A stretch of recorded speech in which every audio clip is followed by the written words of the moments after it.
గమనించండి, మనము దైవ గ్రంథములు ఏ విధంగా ధ్యానించాలి అనే విషయాన్ని మనం యోచించినట్లయితే యెషయా గ్రంథం 34వ అధ్యాయంలో ఒక మాట ఉంది.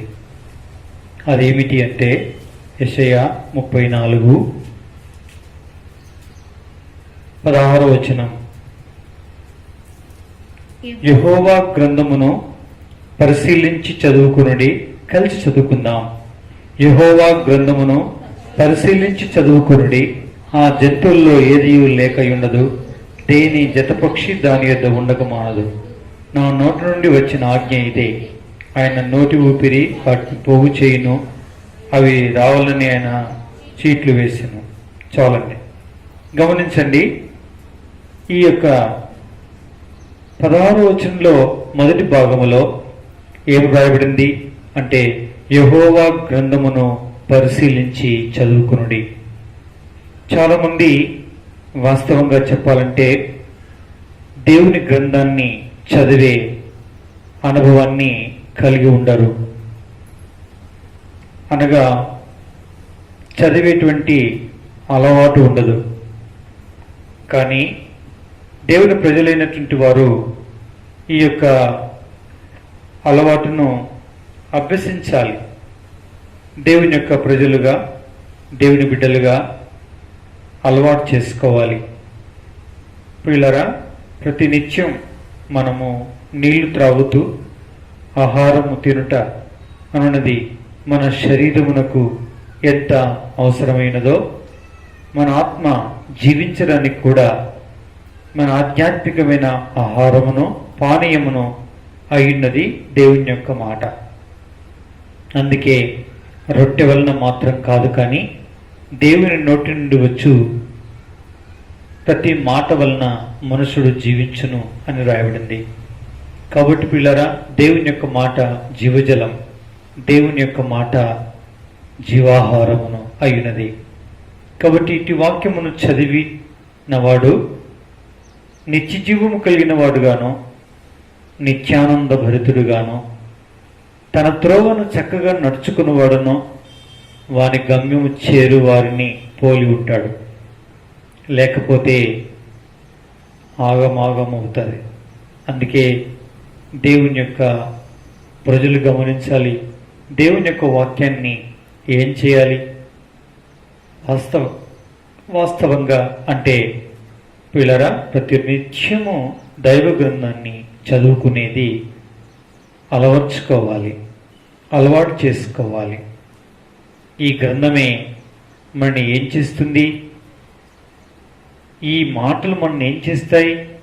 దేవుని వాక్యమును ఎవరు హెచ్చిస్తారో వారు హెచ్చింపబడతారు. దేవుని వాక్యాన్ని ఎవరు ప్రేమిస్తారో వారు దేవుని చేత ప్రేమించబడతారు. దేవుని యొక్క వాక్యమును ఎంతగా ప్రేమించి తలవంచి విధేయత చూపిస్తారో అన్నెక్కువ దీవెనలు, ఆశీర్వాదములు వారు పొందుతారు. దేవుని వాక్యమును ఎవరు తృణీకరిస్తారో వారు తృణీకారం పొందుతారు. అందుకే దేవుని వాక్యమును ఎవరైతే శిరసావహిస్తారో వారంతగా దీవించబడి ఆశీర్వదింపబడతారు. ఒక ఔన్నత్యమైన చదువు చదివి భూగర్భ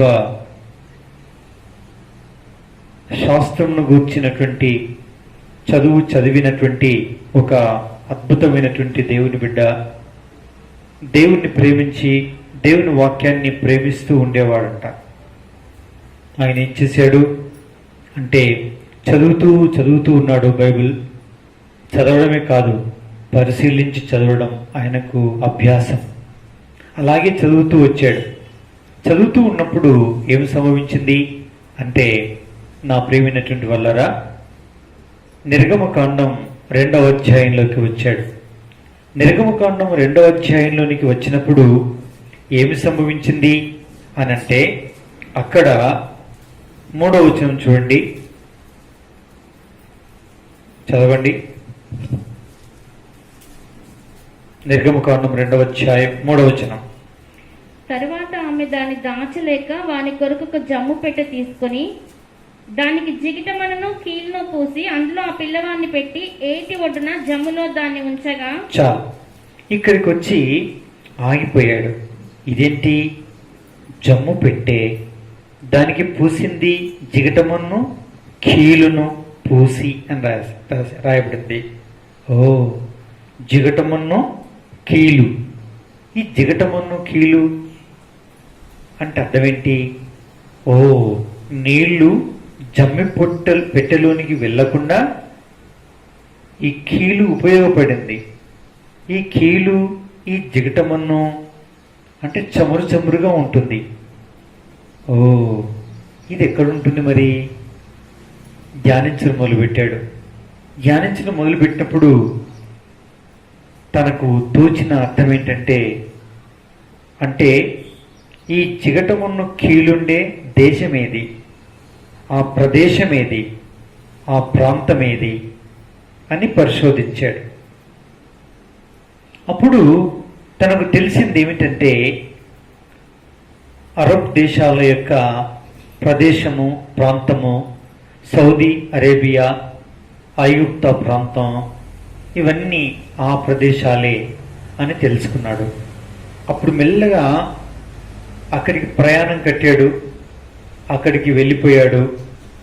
ఆ దేశమేలుతున్న రాజుని అడిగాడు, నేను ఫలానా శాస్త్రాన్ని అధ్యయనం చేస్తూ ఉన్నాను, నేను చదువుకున్న చదువు ఇలాంటిది, కాబట్టి నేను ఈ ప్రదేశంలో పరిశోధన జరిగించాలనుకుంటున్నాను అన్నాడు.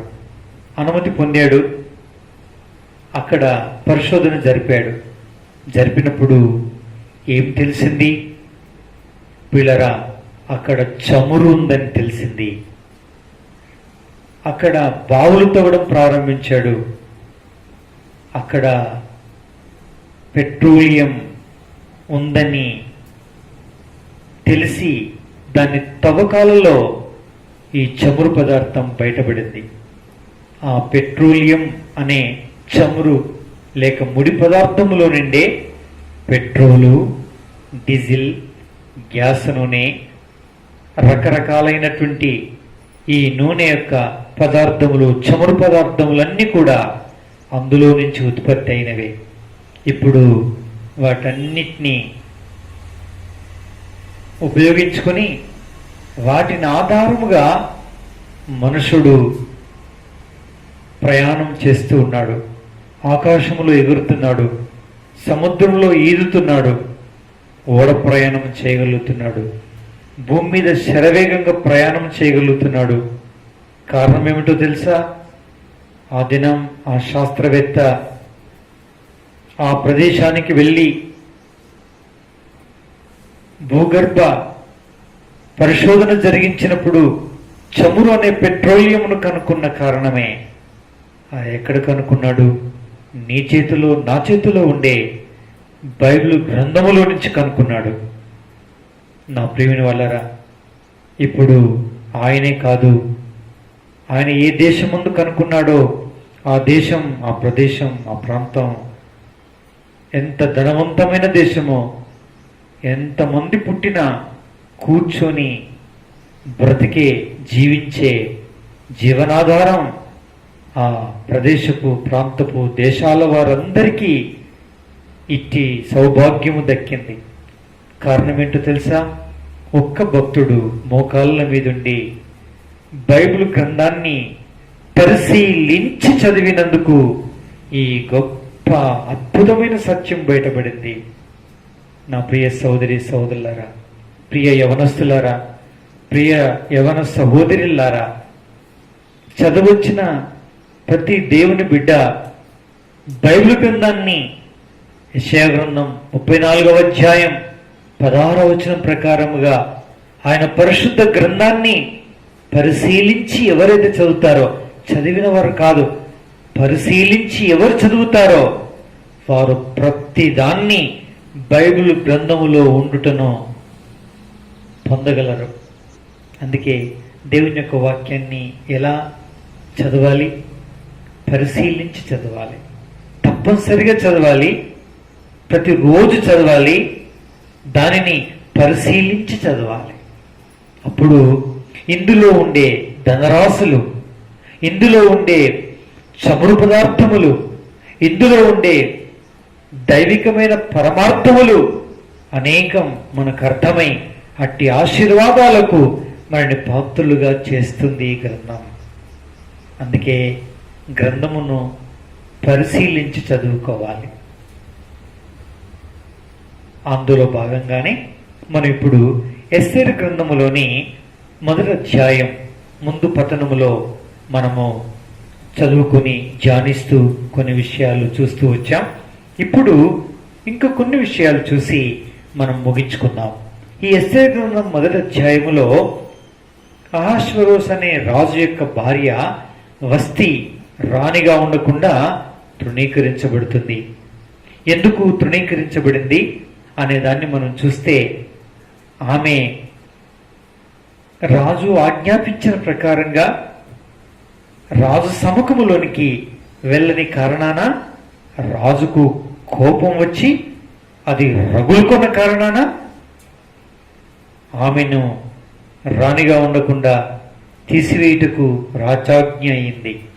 అది ఎందుకయింది అంటే, సంభవించిన ఏ సంభవమైనా సరే రాజు పరిష్కారముగా తన రాజ్యసభలో తన దగ్గరుండే పీఠాల మీద కూర్చుండేటువంటి 7 కాలజ్ఞానుల యొక్క సలహా మేరకు ప్రతి విషయాన్ని పరిష్కారముగా నిర్ధారణ చేసుకుంటాడు. ఈ విషయాన్ని కూడా వారి ముందుకు తీసుకుపోయాడు. అప్పుడు వారు అన్నారు, ఈమె రాణిగా ఉండటకు యోగ్యురాలు కాదు, ఈమె అయోగ్యురాలు, ఈమెను తీసే మళ్ళీ ఇంకెన్నడూ రాజసమ్ముఖంలోనికి రాకూడదు, ఈమెకు బదులు ఇంకొక మంచి అందమైనటువంటి ఒక స్త్రీని మీరు రాణిగా చేసుకోవాలి అనే సలహా ఇచ్చారు. సలహానే కాదు, శాసనం చేయాలి మీరు అని చెప్పేశారు. శాసనం చేసేసాడు, ఆమెను త్రోసేసేసాడు. అయ్యయ్యో, ఒక చిన్న పొరపాటుకి ఎంత ఘోరమైన నష్టం వాటిల్లింది. ఆమెనేమో రాణిగా లేకుండా పోయింది, ఈయనకేమో భార్య లేకుండా అయిపోయాడు. ఇది ఎంత విడ్డూరమైన విషయం పిల్లరా. దానికి కారణం ఏంటో తెలుసా? అక్కడ కూర్చున్న పీఠాల మీద కూర్చున్న వాళ్ళు ఎవరట? 15వ వచనం నుంచి చదివితే తెలుస్తుంది. పారసీకులు, మాదీలు అనే వారు ఆ 7 పీఠాల మీద కూర్చున్నారు పిల్లరా. వారే ఈ పని చేసి పెట్టారు. అంటే ఎందుకు ఈ పని చేశారు? వారి పేరులో ఉంది అర్థం. వారు చేసిన పని వారి పేరులో ఉంది. ఆ పేరుకి అర్థం ఏంటంటే, పారసీకులు అంటే విభేదము లేక విభజన చేయువారు, విభజింపబడిన అని అర్థం పిల్లరా. ఆ పేరుకు తగినట్టు ఈ కుటుంబాన్ని ఏం చేశారండి? ఇప్పుడు ఇడదీసేశారు, ఎడబాపేశారు. ఎంత దారుణం! అవును, ఈ లక్షణం మంచిది కాదు. అందుకే విభేదం మనసులో ఉండొద్దు, మన మాటల్లో ద్వంద్వార్థం ఉండొద్దు. కొద్దిమంది చాలా ఇష్టం, కొద్దిమందికి అలవాటు. ప్రతి మాటలో 2 అర్థాలు ఉంటాయి. అమ్మో, ఏదో మాట్లాడుతున్నాడైనా, ఏందో ఏమో దీని అర్థం, అమ్మో అని భయపడుతూ ఉంటారు. ద్వంద్వార్థాలు ఉండకూడదు, ఒకే అర్థం ఉండాలి. మనసులో 2 మనసులు కలిగిన వాడే ద్వంద్వార్థం ఇచ్చే మాటలు మాట్లాడతాడు. అట్టిది తనకు విభజనని, తన కుటుంబానికి విభజనని, తను మాట్లాడిన ప్రతి చోట విభజన జరుగుతుంది. తన కుటుంబానికి, తన సంఘానికి, తన సేవకు, తన సంఘ సమాజానికి ఏమాత్రం మేలు కలగదు, విభజనే కలుగుతుంది. అది ఉండొద్దు, పరీక్షించుకోవాలి, క్షమాపణ కోరుకోవాలి. ఇక 2వ జాతి వారు మాదీయులు. దీని అర్థం ఏంటి? నా కొలత, నేనన్న మాటనే నెరవేరాలి, నేను అనే తత్పరత కలిగిన జనం. వీళ్ళే ఇంత మంచోళ్ళంటే ఇంకో జాతి ఎవరు కూర్చున్నారు అక్కడ?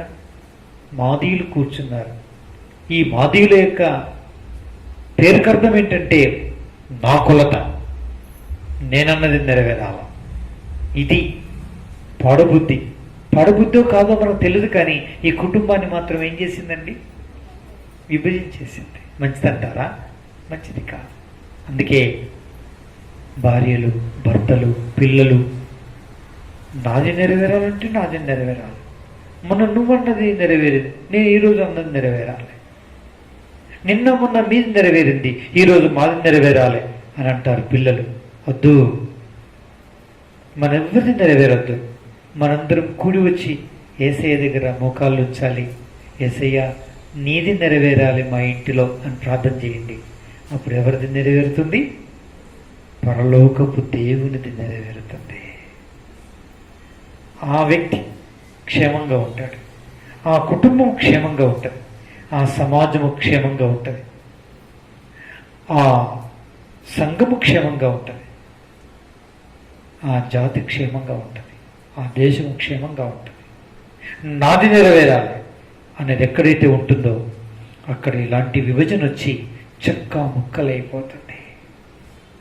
అందుకే క్షమాపణ కోరుకోవాలి. ప్రభువా, నాది వద్దు, నా భార్యది వద్దు, నాది వద్దు, నా భర్తది వద్దు, నా తండ్రి, నా పిల్లల్ని వద్దు, మీదే నెరవేరాలి,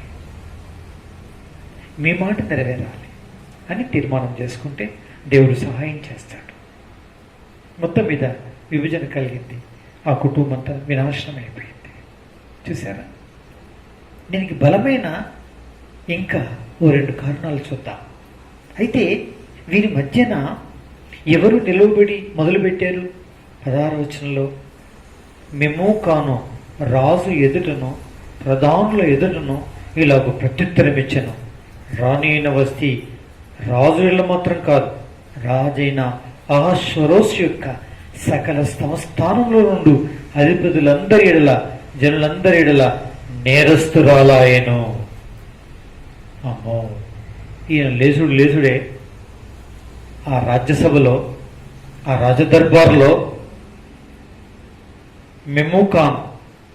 మెమూకాను అనేటువంటి వ్యక్తి లేచి పలికిన మాట ఏంటంటే, దానికి ఇంకొంచెం ఆజ్యం పోస్తున్నాడు, ఇంకొంచెం నెయ్యి పోసి, ఇంకొంచెం కిరోసిన్ పోసి, ఇంకొంచెం మండడానికి ఉపయోగపడేటువంటి ఇంధనాన్ని పోసి మంట రేపినట్టు, మీ ఏడులో కాదు రాజా, చేసింది పొరపాటు ఈమె, సకల సంస్థానాలైనటువంటి అధిపతులందరి ఎదుట కూడా ఈమె నేరస్తురాలే అని చెప్పేశాడు. ఇంకా రాజుకు మండిపోయింది. అయ్యయ్యో, ఇలా చేయొచ్చునా? ఎవరైన? మెమూకాను అనే ఈయన అధిపతులలో, ఆ పీఠాధిపతులలో, ఆ పీఠాల మీద కూర్చున్న ఆ జ్ఞానులు, కాలజ్ఞానులైన వారిలో ప్రధానమైనటువంటి వాడు. అతని నోటి నుంచి వచ్చిన ఈ మాట చండశాసనం అయిపోయింది తన బ్రతుకు జీవితంలో. పాపం తన రాణి అనేటువంటి స్థానాన్ని కోల్పోయింది. ఎవరిండి మెమూకాను? ఈయన పుట్టుపూర్వోత్తరాల్లో మనకు తెలియదు, కానీ అతని పేరుకు ఒక అర్థం ఉందండి. అదేంటో తెలుసా? ఏంటంటే తెలుసా? దారిద్ర్యం అని అర్థం అండి. ఏమని అర్థం? దరిద్రం అని అర్థం.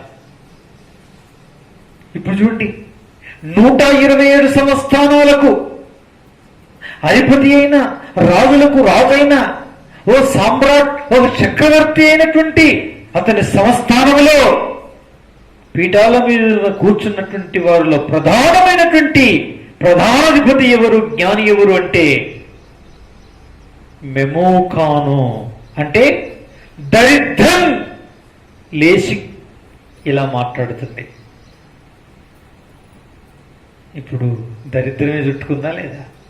దరిద్రం చుట్టుకుంది. కొద్దిమంది పేరుకు తగినట్టే వారి నోరు ఉంటుందండి, వారికి నోరుకు తగినట్టే వారికి పేరు ఉంటుందండి, ఈ రెండుకి తగినట్టే వారి బతుకులు ఉంటాయండి,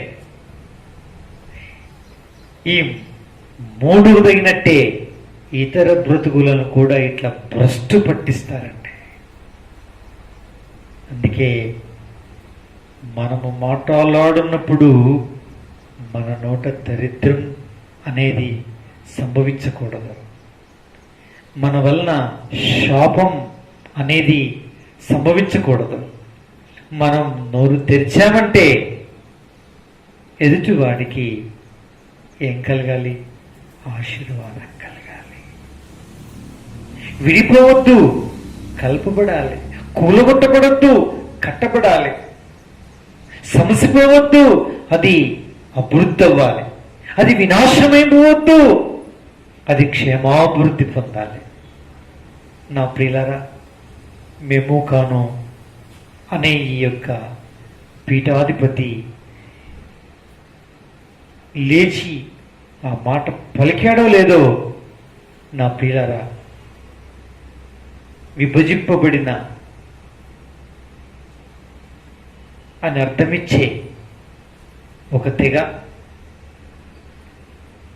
నా కులత, మాట అంటే మాటే, మాట నెరవేరాలే అనేటువంటి తత్పరత కలిగినటువంటి ఒక తెగ, వీళ్ళిద్దరు కలిసి మధ్యలో లేచి నిలబడ్డటువంటి పీఠాధిపతి ఎవరంటే, పీఠాధికారి జ్ఞాని, కాలజ్ఞాని ఎవరంటే దరిద్రం ఈ మాటలు పలికింది.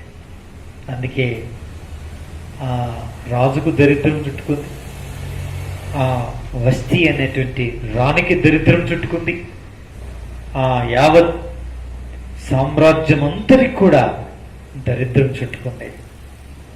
ఎంత ఘోరం కదండి, ఎంత విషాదం నా ప్రియమైన వల్లరా.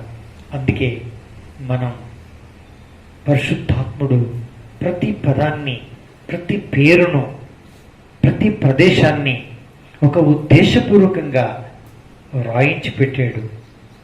ఆ మాటల్లో ఏముందిలే అనుకుంటూ మనం దాటేసి వెళ్తే బైబిల్లో ఉండే ఏ విషయం కూడా సరిగ్గా మనకు తెలియదు పిల్లరా. అందుకే ఏం చేయాలి?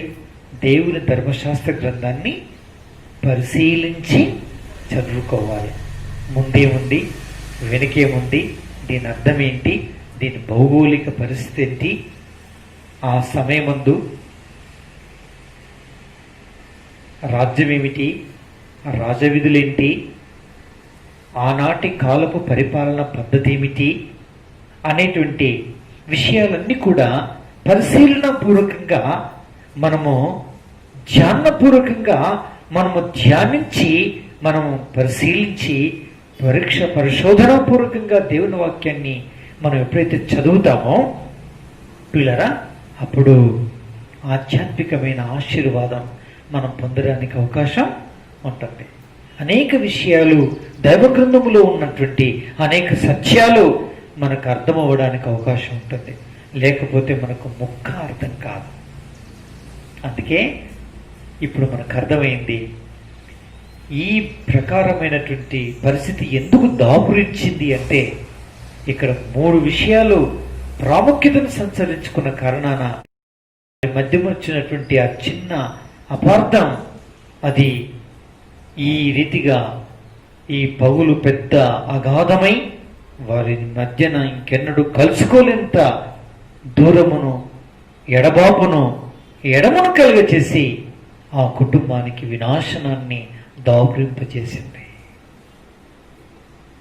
కాబట్టి ఇది మీ జీవితంలో, నా జీవితంలో, ఇది మన కుటుంబాల్లో, మన సంఘములో, మన సేవలో, మన సహవాసాల్లో ఎక్కడ కూడా ఇలాంటిది ఉండకుండా మనం ఏం చేసుకోవాలి? ప్రార్థన చేసుకోవాలి. ప్రభువా, ఇది నాకు దూరమవును గాక, ఇది నా కుటుంబానికి దూరమవును గాక, ఇది నా భార్యకు, ఇది నా భర్తకు, ఇది నా పిల్లలకి, ఓ నా తండ్రి, దాపురింపబడకుండునుగాక. నా తండ్రి జ్ఞాపకం చేసుకొని ప్రభు దగ్గర మనం ప్రార్థన చేసుకోవాలి. నా ప్రియమైన వల్లరా, ఇక వస్తీ దగ్గరికి వస్తాం. చూడండి, 19వ వచనంలో రాయబడింది ఇలా, రాజునకు సమ్మతి అయిన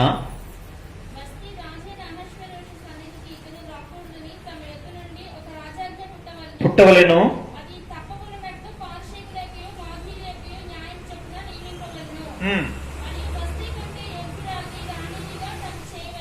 అది అంతే. ఇంకా రాజాకి బయలుదేరింది. ఇప్పుడు వస్తీ అనేటువంటి ఈమె రాణిగా ఉండకుండా త్రోసివేయబడింది. ప్రియమైన వాళ్ళరా, ఎందుకు ఎందుకు అని మనం అనుకుంటున్నాం. అసలు ఈ పేరుకి అర్థం ఏంటండి అని దాన్ని చూస్తే, ఎందుకు క్షీణించిపోవుచున్నాను అని అర్థం అంట. వస్తి అనే మాటకు అర్థం ఏంటండి? ఎందుకు నేను క్షీణించిపోవుచున్నాను, ఎందుకు ఈ భయంకరమైనటువంటి విపరీతమైనటువంటి ఈ పరిస్థితులు ఎందుకు సంభవిస్తున్నాయి? రోజు రోజుకు నాకెందుకు ఈ దరిద్రం చుట్టుకుంటుంది? ఎందుకు నాకు ఈ యొక్క గడ్డు పరిస్థితి ఏర్పడింది? ఇది ఏంటి? ఇది విపరీతము. ఎందుకు నేను క్షీణించిపోవచ్చున్నాను? ఇది ఆమె పేరుకి అర్థం. వస్తి అనే పేరుకి అర్థం ఏమిటంటే, నేనెందుకు క్షీణించిపోవచ్చున్నాను. చాలా మందికి తెలియదు. ఎందుకు ఈ పరిస్థితులు సంభవిస్తున్నాయి? ఎందుకు నా భర్త ఇలా కఠినమైపోతున్నాడు? ఎందుకు నా భార్య ఇలా కఠినమైపోతుంది? ఎందుకు నా పిల్లలు ఈ విధంగా మాట మర్యాద లేకుండా తిరుగుబాటు చేసేవారిగా, విపరీతమైన బుద్ధులు కలవారిగా, దైవభక్తిలో లేకుండా ఎందుకు ఇంత విపరీతమైనటువంటి పరిస్థితులు సంభవిస్తున్నాయి? కొద్దిమంది జీవితాల్లో సంభవించే నానా రకాల పరిస్థితులను వాళ్ళు ఒకసారి యోచించుకుంటూ ఉన్నప్పుడు వాళ్ళకి అర్థం కాదు. నీవు అదే పరిస్థితుల్లో ఉన్నావా? ఉన్నావు. అదే పరిస్థితుల్లో ఉన్నావు నువ్వు. ఎంతోమంది ఈ దినాల్లో చదువుకుంటున్నటువంటి వారు, ఉద్యోగాలు చేస్తున్నటువంటి వారు, పెళ్ళైనటువంటి వారు, పెళ్లి కానటువంటి వారు, మన వాడ, మన వీధి, మన రాష్ట్రం, మన దేశం, ఈ దినం యావత్ ప్రపంచమంతట్లో కూడా ఎందుకీ కనబడని కరోనా అనేటువంటి ఈ చిన్న వైరస్ కి ఇంత బిక్కుమని క్షణ క్షణం ఒక యుగములాగా మనం గడుపుతున్నాము, గడవలాడిపోతున్నామని ఎవరి బుర్రకెక్కట్లేదు పిల్లారా. ఎవరికి అర్థం కావట్లేదు. శాస్త్రవేత్తలు, శాస్త్రజ్ఞులు, అపారమైన జ్ఞానము కలవారు ప్రపంచాన్ని ఎన్నిసార్లైనా వినాశనం చేయగలిగేటంత శక్తి కలిగినటువంటి న్యూక్లియర్ బాంబ్స్, న్యూట్రాన్ బాంబ్స్, అణుబాంబులను అనేకమైన వాటిని తయారు చేసుకుని సిద్ధముగా ఉన్న అగ్ర రాజ్యాలు, ఆ రాజ్య అగ్ర నేతలు తల పట్టుకొని ఎంటకులు బూడ బెరుక్కుంటున్నారు. కానీ అర్థం కావట్లేదు. నా ప్రేమినటువంటి వాళ్ళరా, అవును, ఎందుకు నేను క్షీణించుచున్నాను? ఎందుకు నేను క్షీణించుచున్నాను? ఈ పరీక్ష ఒక రాజు చేసుకున్నాడు. ఒక రాజు చేసుకున్నాడు. ఇదేంటి? ఎందుకు ఈ పరిస్థితి నాకు సంభవిస్తుంది? ఎందుకు ఈ పరిస్థితి సంభవిస్తుంది? ఎందుకు నా బ్రతికిలా అయిపోయింది? ఏంటి? ఎందుకు ఈ విధంగా మారిపోయాను నేను? ఎందుకు ఈ దరిద్రం చుట్టుకుంది? ఎందుకు ఇలా సంభవించింది? అర్థమైంది. ఏంటో తెలుసా? చూడండి, కీర్తన గ్రంథం 51వ అధ్యాయంలో ఇలా రాయబడింది. 51వ అధ్యాయం కీర్తన గ్రంథం ఎంతో మంచి మాట. ఏమిటి అంటే, నా ప్రేమినటువంటి వాళ్ళరా, దేవుని యొక్క వాక్యంలో ఇలా రాయబడింది. చూడండి, 11వ వచనంలో, 51:11 వచనం. నీ సన్నిధిలో నుండి నన్ను త్రోసివేయకుము, నీ పరిశుద్ధాత్మను నా ఎద్దు నుండి తీసివేయకుము. చాలండి. ఈ అధ్యాయం అంతట్లో, ఈ పరిస్థితి అంతట్లో కూడా భయంకరమైనటువంటి ఆవేదనతో కూడినటువంటి అధ్యాయం ఇది. కన్నీరు కారుస్తున్నాడు. 7 దారులు కారేటట్టు ఎన్నెన్నో విషయాలు జ్ఞాపకం చేసుకుంటున్నాడు. క్షమాపణ కోరుకుంటున్నాడు.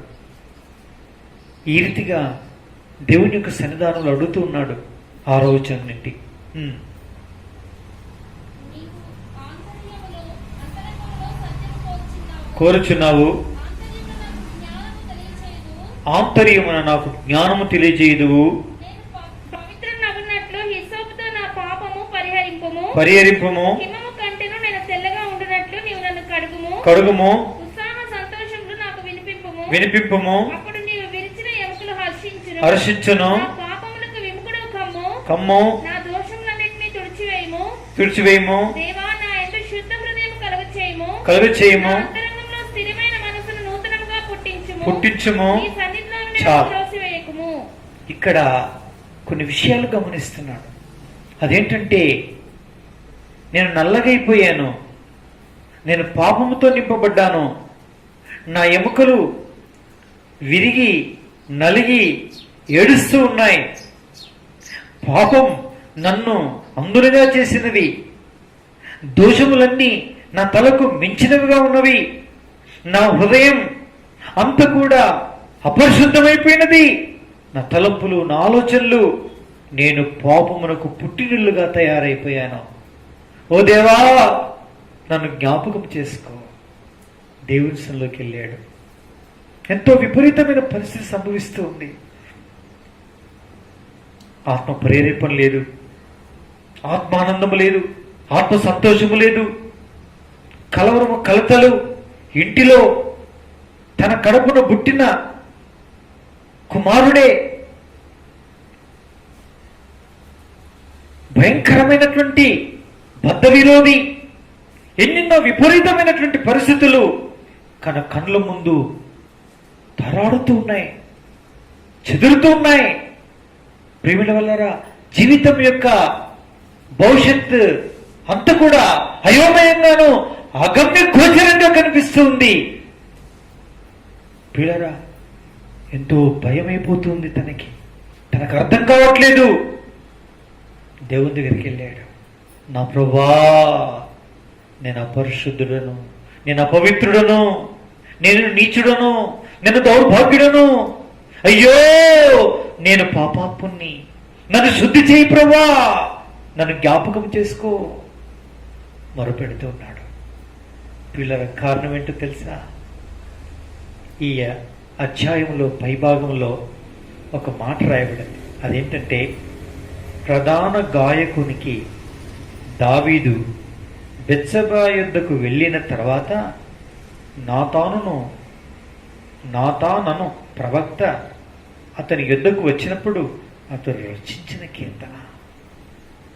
ఇక్కడ బెత్షెబా యొద్దకు వెళ్ళిన తర్వాత నాతాను అనేటువంటి ప్రవక్త తన యొద్దకు వచ్చి తన పరిస్థితిని వివరించాడు, వాక్యం చెప్పాడు, ఉపమానం చెప్పాడు. ఓ కథాభావముగా తన జీవిత పడిపోయినటువంటి భయంకరమైన పరిస్థితిని తన కళ్ళకు కనిపించేటట్టు ఒక్కసారి చెప్పాడు, చూపించాడు. నీవే ఆ మనుషుడవు అన్నాడు. ఎవరు ఈ మనుషుడు? మేడ మీద తిరుగుతూ నగ్నంగా ఒక స్త్రీ స్నానం చేస్తూ ఉంటే అట్టి స్త్రీని చూసి తన ఇంటికి తెప్పించుకొని ఆ స్త్రీతో పాపము చేసినటువంటి భయంకరమైనటువంటి పాపాత్ముడుగా పడిపోయాడు దేవుని దృష్టికి. దాన్ని తన కళ్ళకు కనిపించేటట్టు చూపిస్తూ ఉన్నాడు. ఇక్కడ ఒప్పుకుంటున్నాడు, నా తండ్రి, నేను పాపము చేశాను. నా పిల్లరా అంటున్నాడు, నిజమే, నేను పాపము చేశాను. అటు పరలోకపు ధర్మవిధికి విరుద్ధంగానో, ఇటు ధర్మశాస్త్రానికి విరుద్ధంగానో, మనుషుల ఎదుటనో నేను పాపము చేసినాను. నన్ను కడుగు, నన్ను పవిత్రపరచు. ఈ పాపం నా ఎముకలు విరిచేసింది, నా హృదయాన్ని కకలావికలం చేసింది, నాకు నెమ్మది లేకుండా అయిపోయింది, నా కుటుంబము చెల్లాచెదురయ్యే పరిస్థితి, నా వ్యవస్థ, నా రాజ్యము ఎంతో భయంకరమైనటువంటి ప్రమాదంలో చిక్కుకున్నామో, నాయనా నన్ను జ్ఞాపకం చేసుకో, నన్ను క్షమించుము అని అడిగాడు. ఈ పాపములు పరిహరించి ఉన్నాను అని చెప్పాడు. క్షమించి వేశాడు అని చెప్పేశారు. నా ప్రియమైనటువంటి వల్లరా, ఇదే పరిష్కారం. ఎందుకు నువ్వు క్షమించుచున్నావు? దానికి కారణం, నువ్వు పుట్టింది పాపములో, నువ్వు పెరిగింది పాపములో, నువ్వు చూస్తుంది పాపం, నువ్వు తిని త్రాగేది పాపం, నువ్వు తలంచేది పాపం. నీ పడుకలో పడుకొని కనే కలలు కూడా పాపపు కలలే కంటూ ఉంటావు. పాపపు యోచనలు యోచిస్తుంటావు, పాపపు చూపులు చూస్తూ ఉంటావు, పాపపు జిజ్ఞాస కలిగినటువంటి వ్యక్తివిగా జీవిస్తూ ఉంటావు. అలాంటి నీకు పరిహారం కేవలం ఆయన దగ్గరే ఉంది. అక్కడే నీకు క్షమాపణ ఉంది. అది ఎలా నీకు కలుగుతుంది? ఏ విధంగా నీకు కలుగుతుంది? 2020 సంవత్సరాల క్రితం ఆ లోకాన్ని వదిలిపెట్టి భూలోకంలోకి వచ్చి మానవుల మీద మనకు రావాల్సిన శిక్ష అంతా కూడా యేసు ప్రభువు మీద వేసుకొని మనకు బదులుగా చచ్చిపోయి సమాధి మరలా తిరిగి లేచి ఆయన అంటున్నాడు, పాప భారాన్ని మోసుకుని వచ్చిన సమస్త జనులారా మీరందరూ నా యొద్దకు రండి, నేను మీ విశ్రాంతినిస్తానని ప్రభు పిలుస్తున్నాడు. ఆయన కల్వరి సిలువని పాపాలకు పరిహారం. నీకు క్షమాపణ కలుగుతుంది. ఈ సత్యాన్ని గుర్తించిన ఈ వ్యక్తి క్షమాపణ కోరుకుంటున్నాడు. ఈ దినం సిద్ధమైన ఇసోపుతో కడుగుమంటున్నాడు. ఇసోపు ఎవరో తెలుసా? నీ క్షారజలము చేత నన్ను కడుగుమంటున్నాడు. క్షారజలం ఏదో తెలుసా? నన్ను పావను పవిత్రపరచుమని అంటున్నాడు. నేను నా హృదయం శుద్ధం కలిగించు, స్థిరమైన మనసు నాకు పుట్టించు, నీ సంధిలో నుంచి త్రోసేయకు, నీ పరిశుద్ధాత్మ నాలో నుంచి తీసివేయకు. ప్రియమైన వల్లరా, ఎంత అద్భుతమైన రక్షణ కార్యాన్ని అంగీకరించి మారు మనసు పొందినవాడు. కానీ దినం నీతిగల తన మనసును ఏం చేసుకున్నాడు? చేసిన క్షణికాలిక పాపపు ఆ యొక్క పనికి తన పరిశుద్ధాత్మను దుఃఖపరిచి ఎదిరించి చల్లార్పే పరిస్థితికి వచ్చాడు. చల్లార్పేశాడు కూడా. క్షమాపణ కోరుకుంటున్నాడు. నా ప్రియ సోదరి సోదరుడా, కాబట్టి నువ్వు క్షమాపణ కోరడానికి సిద్ధమేనా? ఏ వ్యక్తి క్షమించమని అడుగుతాడో ఆ వ్యక్తిని క్షమిస్తాడు. ఏ కుటుంబం అడుగుతుందో ఆ కుటుంబాన్ని క్షమిస్తాడు. ఏ సమాజం అడుగుతుందో ఆ సమాజాన్ని క్షమిస్తాడు. ఏ జిల్లా, ఏ రాష్ట్రం, ఏ దేశం, ఏ ఖండం, ఏ ప్రపంచంలో ఏ మూలకున్న వ్యక్తి అయినా ఒక్క మాట ప్రభువు నన్ను క్షమించమని అడిగిన ప్రతి వారి యొక్క పాపములను పరిహారము చేయడానికి క్రీస్తు యేసు ప్రభువు రక్షకుడు సిద్ధముగా ఉన్నాడు. ఈ నామములో తప్ప ఏ నామములో ఈ రక్షణ, పాప క్షమాపణ, ఈ యొక్క అద్భుతమైనటువంటి గొప్ప భాగ్యం లేదు పిల్లారా. ఆకాశం ముందు, ఆకాశము క్రింద, భూమి యందు, భూమి క్రింద ఉన్న నీళ్ళ యందు ఇవ్వబడిన ఏ నామములో కూడా ఈ రక్షణ, పాప క్షమాపణ ఏమాత్రం కూడా లేదు. అది క్రీస్తు యేసు ప్రభువు కల్వరి శిలువలో మాత్రమే ఉంది. ఆయన్నే నీ పాపాలు క్షమించి కడిగి పవిత్రపరచగలడు. దేశమా సంతోషించి ఆనందించి గంతులు వేయి. ఎవరి దగ్గరికి వచ్చి యేసు నేను పాపిని, నా పాపాన్ని క్షమించమని అడిగితే చాలు.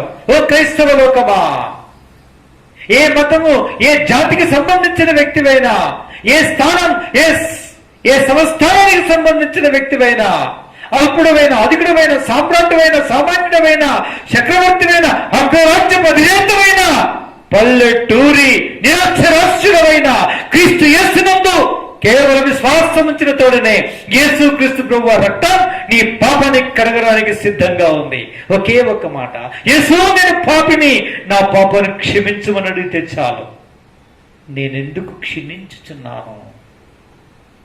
నేనెందుకు నశించిపోతున్నాను? పాపమే దానికి కారణం. ఓ మనుషుడా, నువ్వు క్షీణించడానికి, ఓ కుటుంబమా నువ్వు క్షీణించడానికి, ఓ సంఘమా నువ్వు క్షీణించడానికి, ఓ క్రైస్తవ లోకమా నువ్వు క్షీణించిపోవడానికి, ఓ దేశమా, ఓ రాష్ట్రమా, ఓ జిల్లా, ఓ అధినేత, ఓ సామాన్యుడా నువ్వు క్షీణించిపోవడానికి దేవుని వాక్యం చెప్తుంది. నేను కాదు, పాపమే దానికి కారణం. ఏ దినం ఈ పాప పరిహారం కలుగుతుందో ఆ దినం నీవు క్షీణించిపోయేది ఆగిపోయి నువ్వు అభివృద్ధి పొందడం ఆరంభిస్తావు. అంటే అంకురించి చిగురించి రెమ్మలు కొమ్మలేసి పుష్పించి కాతగాసి పండ్లు గలదానివి అవుతావు, గలవాడి అవుతావు. అలా ఆశీర్వాదం ఆరంభం అవుతుంది. ఇదే దేవుడు నీకు ఇచ్చేటువంటి హెచ్చరిక. నా పిల్లరా, వస్తీ వీటిని కోల్పోవడానికి కారణం ఇంకొక అర్థం ఉంది. ఏమని అర్థం అంటే ద డ్రింక్స్ అని అర్థం. ద డ్రింక్స్ అంటే అర్థం ఏంటంటే ఆ పానీయాలు అంటే అర్థం ఏంటండి? ఈమె కూడా విందు చేసిందంట. మొగుళ్ళు అంటే విందు చేసుకున్నారు, రాజు ఏదైనా నడుస్తుంది. ఈమె ఎందుకు విందు చేసుకోవాలి? పోయి ఇతను అడిగినప్పుడు నపుంసకుడు వెళ్ళి, రాజు రమ్మంటున్నాడు మిమ్మల్ని, కిరీటం ధరించి రమ్మంటున్నాడంటే ఏ జోషులో ఉందో ఈమె అనేది అని అర్థం. ఏ జోషులో ఉందో అంటే ఏ మత్తు పానీయంలో ఉందో. తన నిలవరలేని వారందరితో విందు చేస్తూ ఉందంట. ఏ రకమైన జోష్లో ఉందో, ఏ నాట్యం ఆడుతుందో, ఏ రూపకంగా ఉందో, ఏ రకమైన మనసులో ఉందో, అసలు స్మారకంలో ఉందో లేదో తెలీదు. చెప్పనేది చెప్పింది, నేనైతే రా. ఏ ప్రకారమైన జోష్లో చెప్పిందో ఈయన పోయి ఏమని చెప్పాడో మనకు తెలియదు. మొత్తం మీద రాదనే సంగతి మాత్రం రాజుకు అర్థమై రగిలిపోయాడు, కోపం తెచ్చుకున్నాడు. రాణిగా ఉండకుండా చివరికి తన యొక్క స్థానాన్ని కోల్పోయింది. చూసారా? ఇవి రెండు తప్పులు. నేను క్షమించిపోతున్నాను అంటే పాపం చేసింది. రెండోది, ఆ పాపం ఏమిటంటే త్రాగకూడనిది త్రాగింది, తినకూడనిది తిన్నది, స్త్రీ ఉండాల్సిన హద్దులో ఉండకుండా ప్రవర్తించింది. అందుకే తన స్థానాన్ని ఏమైపోయింది? కోల్పోయింది. ఒకనొక దినం నీ ప్రియుడైన యేసుక్రీస్తు ప్రభువారు ఈ భూలోకంలోకి రాబోతున్నాడు.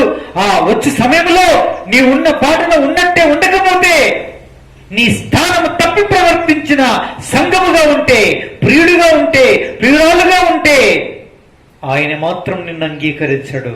నా ప్రియ సహోదరి సహోదరుడా, విడిచిపెట్టబడతావు, త్రోసివేయబడతావు. కాదని కాకరిచ్చి ఊంచే పరిస్థితి ఈ దినం నీకు నాకు సంభవించే అవకాశం ఉంది పిల్లారా. అందుకే ఆయన వచ్చినప్పుడు మందులై ఉండకుడి, మత్తులై ఉండకుడి, ఐక విచారములు ధనమోసంబుల చేత మీరు ఐక విచారంలో చిక్కుని ఉండకండి అని వాక్యం హెచ్చరిస్తుంది. మనం ఇప్పుడు రానయ్యాడు. వచ్చినప్పుడు మనం మత్తులో ఉండొద్దు. ఆయన వచ్చినప్పుడు ప్రేమిన వల్లరా మనం అవిధేయులుగా ఉండొద్దు, అక్రమస్తులుగా ఉండొద్దు. చూడకూడని చూస్తూ, వినకూడని వింటూ, అనుభవించని కూడని అనుభవిస్తూ, త్రాగకూడని త్రాగుతూ, విందు భోజనాల్లో, త్రాగుబోతు విందుల్లో పాలు పొందుతూ మనం జీవిస్తున్న వ్యక్తులమైతే ఒకానొక దినం మన ప్రభు వస్తాడు. ఆ దినం మనం ఎత్తబడే అవకాశం లేని పరిస్థితికి గురైపోతాం. అందుకే క్షమాపణ కోరుకుందాం. ప్రభువా, నన్ను మన్నించండి, దయచేసి నన్ను క్షమించండి, కడగండి, పవిత్రపరచండి అని ప్రభు దగ్గర ఒప్పుకుందాం. ప్రభు మన కనికరిస్తాడు. చూసారా? కాబట్టి పీఠాధిపతులవి 3 తప్పులవుతే, వస్తీ అనే రాని తప్పులు ఒక 2 లేక 3, విభజించి చూస్తే 3 లేకుంటే 2 తప్పులు ఉంటూ చూస్తున్నాం. ఇవేవైనా సరే మనల్ని ప్రభు నుంచి ఏం చేసేటివన్నీ వేరు చేసేవి. వేరు చేయబడకూడదు. ఆయన వచ్చినప్పుడు ఆయనతో కలిసి, సంఘముతో కలిసి, ఆయనతో కలిసి మనం ఎత్తబడి ఆయన సముఖములు చేరి సదాకాలం ఆయనతో కూడా ఉండే భాగ్యం పొందాలి. అంతేగాని మనం ఎడబాసిపోకూడదు. అందుకే మంచి తీర్మానం చేసుకుందాం, ప్రభుకు అప్పగించుకుందాం, ప్రార్థన చేసుకుందాం. ప్రభు ఇటు వాక్యమును ఆశీర్వదించి దీవించునుగాక, ఆశీర్వదించునుగాక.